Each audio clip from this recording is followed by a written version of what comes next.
자, 하나님께서 주신 오늘의 말씀은 마태복음 16장 13절에서 20절까지 말씀 우리 교독하도록 하겠습니다. 제가 먼저 읽겠습니다.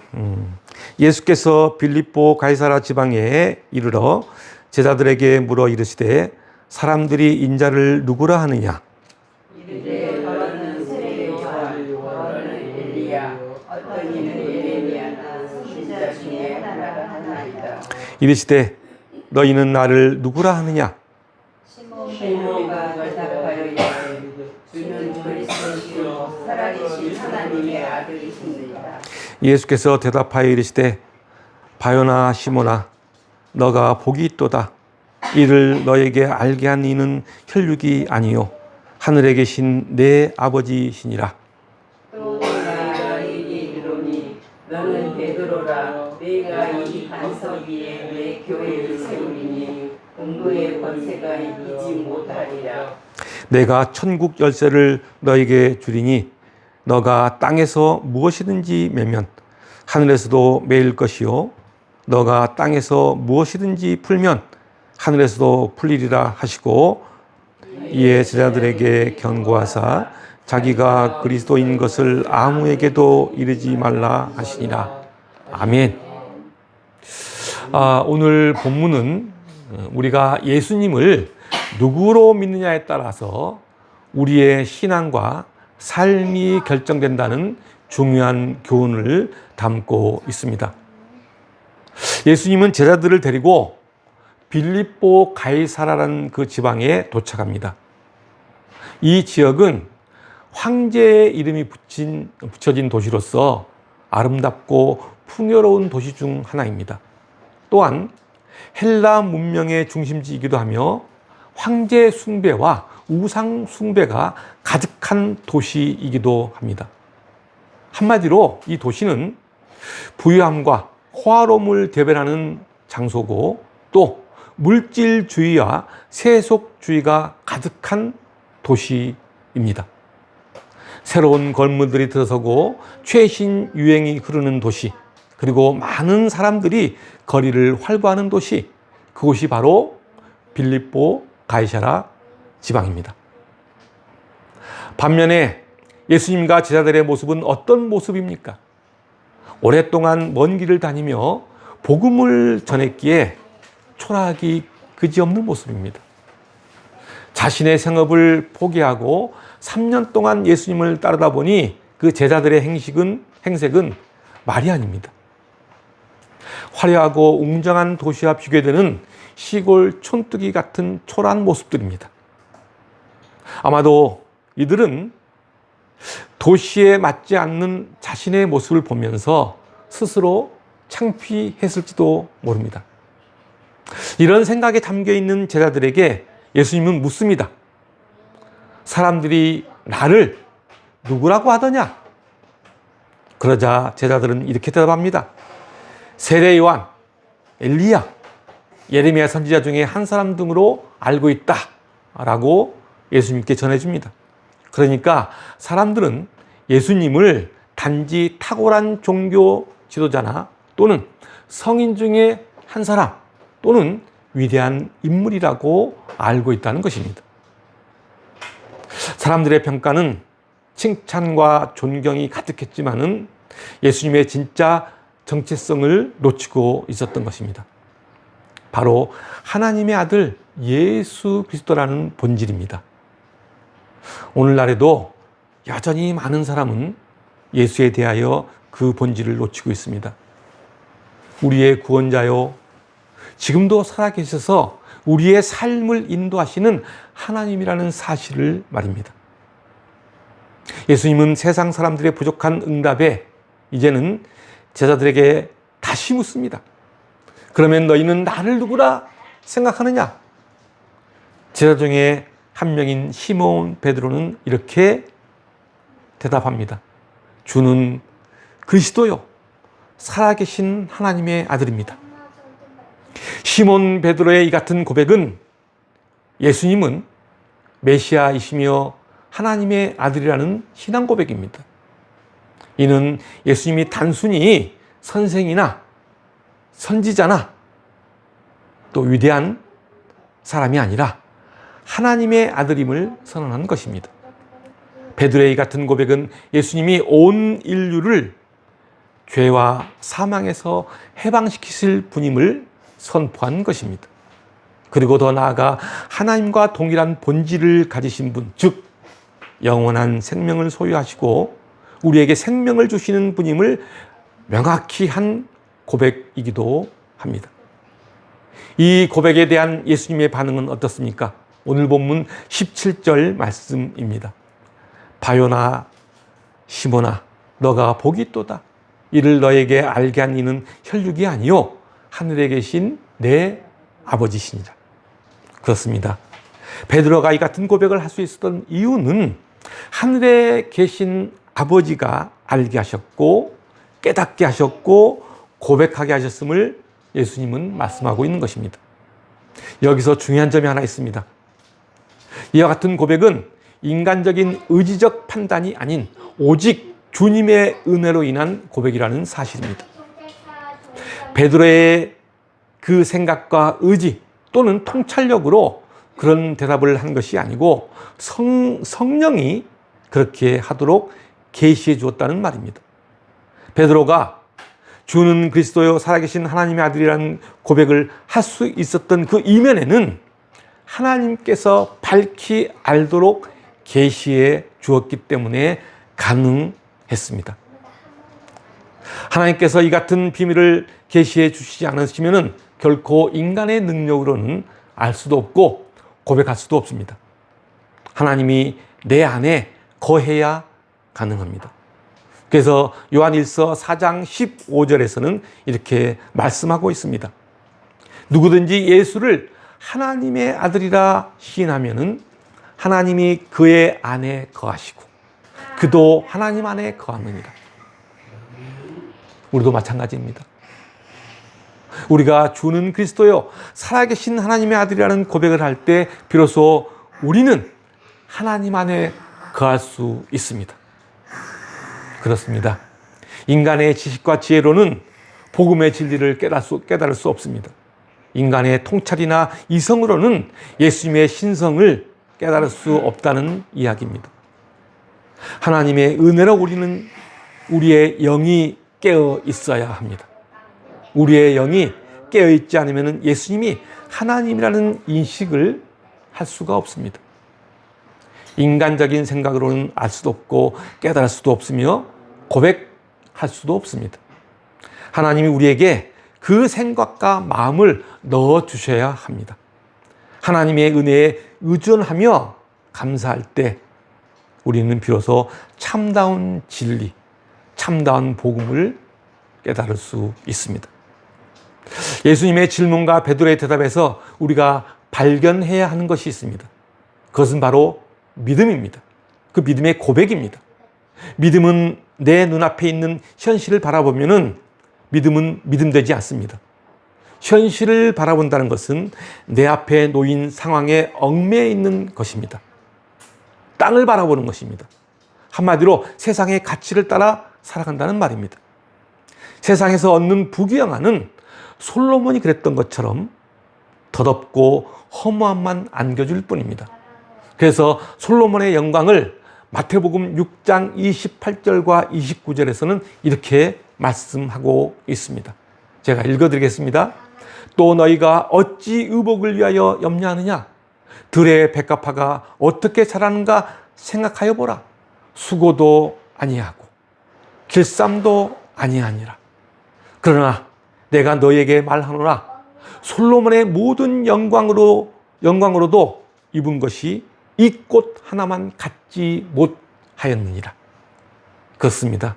주님은 들에 핀 백합화가 솔로몬의 그 모든 영광보다 더 귀하고 아름답다고 말씀합니다. 왜 그럴까요? 왜? 솔로몬이 누렸던 찬란한 부귀영화는 자신이 부지런히 노력하여 얻은 것이지만은 들의 백합화는 수고하거나 길쌈도 하지 않았지만은 하나님께서 직접 돌보시기 때문에 그렇습니다. 그래서 인간이 이룬 영광은 하나님이 창조한 자연의 생명보다 못할 수 있다는 것입니다.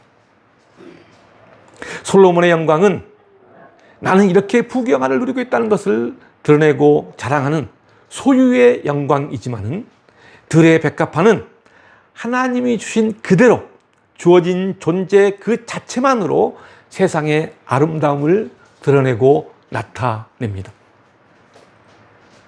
예수님은 많이 가진 소유의 영광보다는 하나님이 주신 있는 그대로 그 존재 자체의 영광을 더 소중하게 생각하신 것입니다. 그래서 예수님은 들의 백합화가 어떻게 자라는지 생각해 보라고 말씀하신 것입니다. 세상의 지식과 지혜, 많은 재산과 높은 학력을 가지고 있어도 그 만족은 오래가지 못하고 쉽게 사라지고 맙니다. 그러나 하나님이 주신 생명력으로 자신의 존재를 키운다면 세상에 둘도 없는 아름다운 꽃을 피울 수 있습니다. 그 꽃의 향기는 오래갑니다. 여러분 모두가 들에 핀 꽃을 보면서 소유의 영광이 아니라 주어진 존재 자체의 아름다움을 펼치는 아름다운 신앙이 되었으면 좋겠습니다. 그러면 여러분의 삶에 만족과 안정과 평안을 누릴 수 있을 것입니다. 다시 오늘 본문 13절을 보면은 예수님은 제자들을 데리고 빌립보 가이사라 지방으로 갑니다. 하필은 왜 빌립보 가이사라, 그 화려하고 웅장한 도시인 빌립보 가이사라 지방으로 예수님이 제자들을 데리고 와서 이렇게 물을까요? 자신을 누구인가? 왜 이런 질문을 할까요? 이 같은 예수님의 질문 속에는 또 다른 깊은 의미가 숨겨져 있는 것을 우리는 볼 수 있습니다. 바로 이런 의미입니다. 너희들은 너희의 삶을 포기하고 나를 쫓았지만 세상의 자랑이나 부귀는 전혀 얻지 못했다. 그럼에도 너희는 세상을 쫓지 않고 나를 따르겠는가? 라는 것입니다. 이 질문에 베드로는 우리는 어떤 상황이 와도 주님을 따를 것이며 담대하게 당신을 나의 구주요 하나님의 아들이심을 믿겠습니다. 라는 속뜻이 숨겨져 있습니다. 이 베드로의 고백이 얼마나 위대한 고백입니까?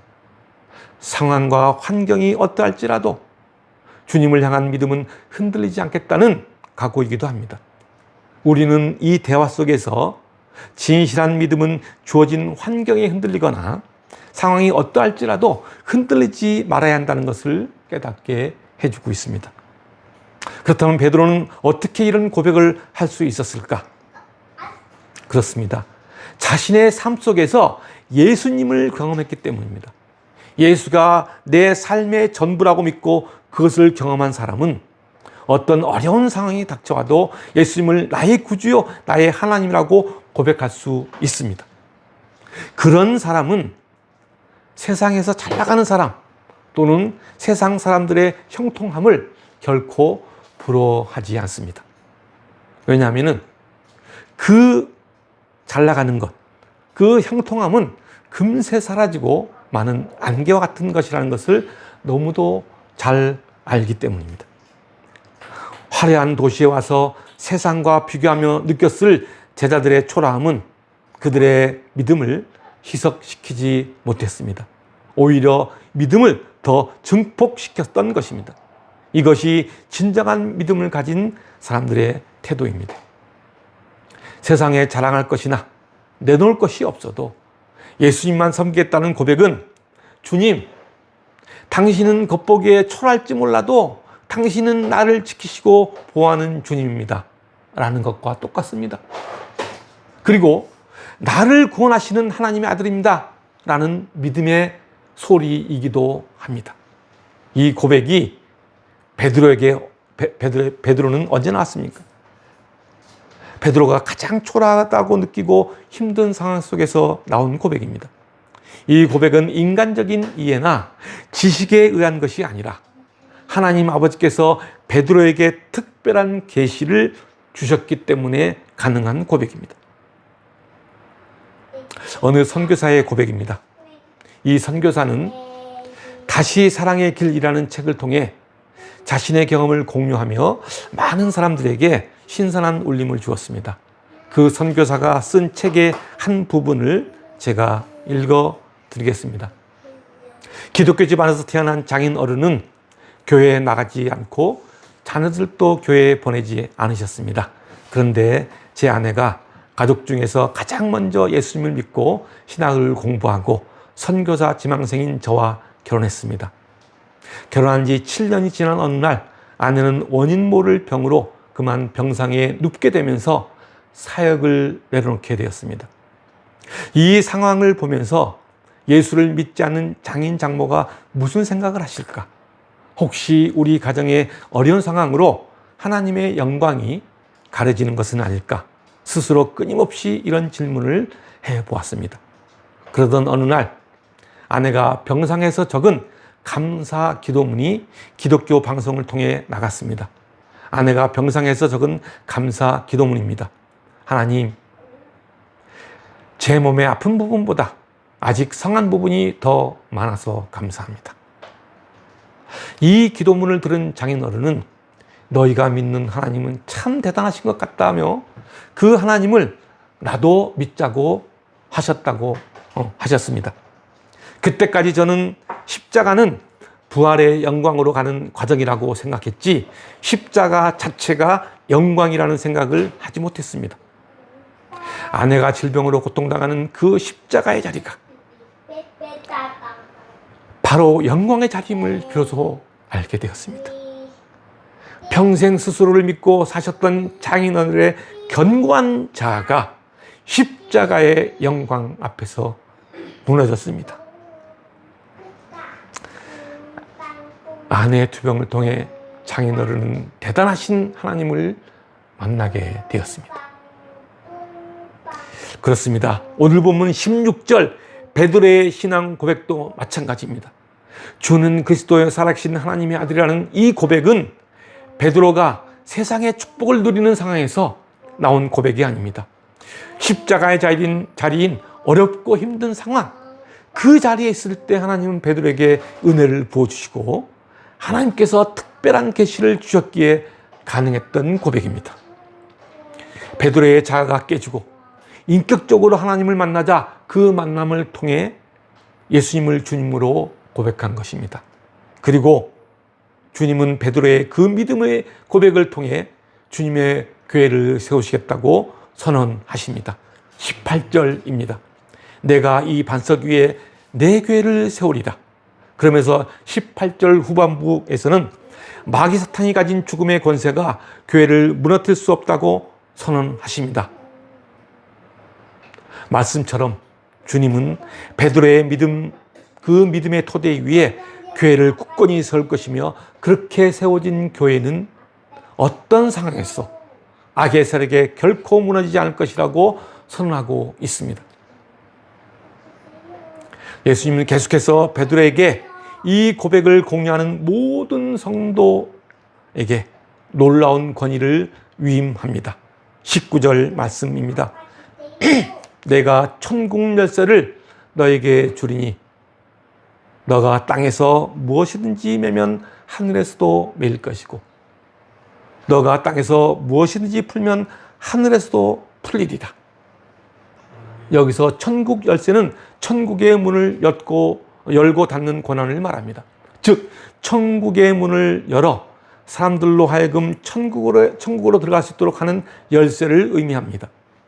이 열쇠는 천국 복음을 의미합니다. 그러니까 복음의 진리를 선포하고 가르칠 수 있는 권위를 가진 자가 바로 천국 열쇠를 가진 자입니다. 주님은 우리에게 그 복음의 열쇠를, 천국 열쇠를 맡기신 것입니다. 그러면서 계속해서 뭐라고 말씀하고 있죠? 너가 땅에서 무엇이든지 매면 하늘에서도 매일 것이요 너가 땅에서 무엇이든지 풀면 하늘에서도 풀리리라. 여기서 매는 것과 푸는 것은 무엇을 말하는 것일까요? 쉽게 이야기하면은 매는 것은 묶어서 고정하는 것이고 푸는 것은 묶인 것을 푸는 것입니다. 사람들에게 이 말을 적용하면 이렇습니다. 사람이 무슨 잘못을 했거나 죄를 지었을 때 그 사람을 얽매고 신문하고 심판하는 것을 매는 것이라고 할 수 있습니다. 반대로 푸는 것은 그 사람을 용서하는 것이라 할 수 있습니다. 그렇게 이 말씀을 다시 읽어보면 이렇습니다. 너가 땅에서 정죄하면은 하늘에서도 정죄하고 땅에서 용서하면 하늘에서도 용서한다 라는 말이 됩니다. 너희가 정죄하면은 하나님께서도 정죄하고 너희가 용서하면은 하나님께서도 용서하신다는 말씀입니다. 그런데 그렇게 엄청난 고난을 가진 너라는 사람은 어떤 사람일까요? 예수를 믿는 믿음의 사람들입니다. 그리스도인들을 말합니다. 우리를 말합니다. 그리스도인은 누구나 맬 수도 있고 풀 수도 있는 사람들입니다. 우리 그리스도인은 무엇보다도 풀어주고 용서하는 사람들입니다. 다른 사람을 정죄하고 올가매는 사람들이 아니라 따뜻한 마음으로 풀어주는 사람들입니다. 그래서 주님은 우리 보고 이렇게 기도하라고 말씀하고 있는 것입니다. 우리가 우리에게 죄 지은 사람을 용서해 준 것 같이 우리의 죄를 용서해 달라. 이것이 바로 푸는 것입니다. 그렇다면 매는 것은 무엇을 의미할까요? 앞에서도 말씀드렸다시피 매는 것은 사람이 무슨 잘못을 했거나 죄를 지었을 때 그 사람을 올가매고 신문하고 심판하는 것이라고 말했습니다. 우리는 살면서 매어야 할 때가 있습니다. 그런데 매는 일에 있어서 무엇보다도 중요한 것은 신중하고 엄중해야 한다는 사실입니다. 다른 사람의 잘못을 지적하고 심판하는 일은 쉽습니다. 그런데 그 쉬운 일을 정말 조심스럽게 하라는 말씀입니다. 왜 그렇게 조심스럽게 신중하게 해야 할까? 그렇게 해야 한 영혼을 잃지 않고 살릴 수 있기 때문입니다. 그렇지 않으면 한 영혼을 잃게 되고 맙니다.